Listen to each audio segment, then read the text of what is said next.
Yo, what's going on, guys? Welcome back to the channel. I was actually going over the card, just kind of looking at the fights at 1 o'clock in the morning and on a Wednesday. And I noticed the odds for this card is kind of crazy. I said, let's do a video on it. So today we're going to be talking about UFC Vegas 104. Really, it's the shit rematch that nobody asked for. Roman Dolidze versus Marvin Vettori 2. But you take away that main event, which again nobody asked for. There's some decent fights on this card. Either way, let's take a look. Take a look at some really bad odds, in my opinion. Let's take a look. So first we have Yasnis Dubin versus Carly Judas, and Dubin is a plus 380 underdog, coming off of a crazy finish over Shannon Clark. Slept her. Judas, I would say, definitely is better than her 2-fight losing streak would say. The one worry that I have in that matchup is just the volume for Judas, that she might be able to win the fight because she just throws a crap load of strikes out there. Even if she's not landing at a crazy amount, it might be able to stifle Dubin. The problem is that plus 380, that's crazy. Plus 380, they have Judas minus 5-1 favorite. I mean, crazy. Now, again, she did go to a split with Gabriela Fernandez. And I actually thought Carly Judas won that. It was pretty close, but probably the strength of schedule is probably what is, lifting her such a high favorite. She has a 3-inch reach. She's 3 inches taller, I guess 2.5-inch reach. The problem, though, is plus 380 for a fighter in Dubin who has a lot of speed, hits really, really hard. If Judas isn't careful, she could get hurt or finished. I don't know. Plus 380 is just crazy to me. Just crazy, man. And then next we have Priscilla Cocheria. She's a plus 170 against the just not looking very good Josine Nunes. Priscilla Cocheria, she's 36 years old, which is why I would assume she's a plus 170 underdog. That just seems crazy to me, simply because she has decent striking.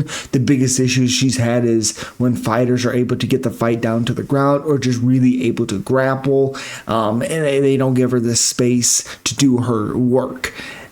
Plus 170 is not bad at all. Just not. Then another interesting one, Daniel Perez, plus 245 underdog. He's also 36, and that is why I would assume he is an underdog. But I really like Daniel Perez at plus 245 underdog. Andre Lima, I do think, is pretty decent. I thought he was gassing out against Igor Severino. Yes, he won by disqualification. The guy bit him. But before that, I thought he was starting to fade a little bit. Igor started to take over for me personally. And not even that, Perez looked really, really good in his last one. Yes, it's against Victor Altamirano. I get it, but he looked good. His stand-up looked good. His grappling always looks good. He was having a lot of good moments against, what's his name? Jafel Filio. Had good moments early in that. I believe hurt him in that one. So, there's just a lot of things that I like about him in that matchup. And then another one I think is plus 500, AJ Cunningham. I believe I have him winning this matchup. I have him winning this. Again, he's a plus 500 underdog, but plus 500 is crazy with a fighter who, yes, takes a lot of damage. But again, he's 11-4. He's had obviously some success. He wouldn't be in this position. Su Young Yu just hasn't showed a ton as of right now, but minus 700 just seems crazy. Plus 500 for AJ Cunningham, I like. And one of the bigger surprises that Ryan Spann is a plus 140. I don't really understand him being such an underdog. He's much more well-rounded than Acosta. He has much more finishes. Obviously, he has 10 more wins than Acosta does. But he has 19 finishes. He's been finished 7 out of 10 times in his career. The problem with Acosta is he has a one big striking move, overhand right. His leg kicks, I guess, are decent. I guess 2 striking moves, but his ground game, I would assume it's pretty non-existent. Obviously, besides Despain, because Despain has no ground game or no ability to get up. But yeah, Ryan Spann I like in this matchup a ton. He's very, very. He's an underdog to look out for going up to the heavyweight division. I think he's not going to have to worry about the weight cut affecting his chin, his ability to recover. Also has an inch in reach and height for Spann. I don't know. I really, really like Ryan Spann against Acosta. And then after that, there isn't really any more underdogs. I guess Kurt Holloway at plus 155 at 38 years old. I guess that could be a little bit of an underdog watch as well because Hernandez does sometimes gas out. I just literally like Hernandez's durability and his ability to push the pace in this. I think he could get ahead enough to kind of keep himself out of trouble, but if he has a bad third round, he can still win 2 out of the 3 rounds in that matchup. And then of course Chitty Bang Bang is a plus 150 underdog, and I don't think he beats Zaleski. I think he has a great first round, but the problem to me in that matchup is Chitty, again, he gasses out, and that's really what gets him in trouble most times. A lot of his fights he's had success, and then he gets tired, and then he loses.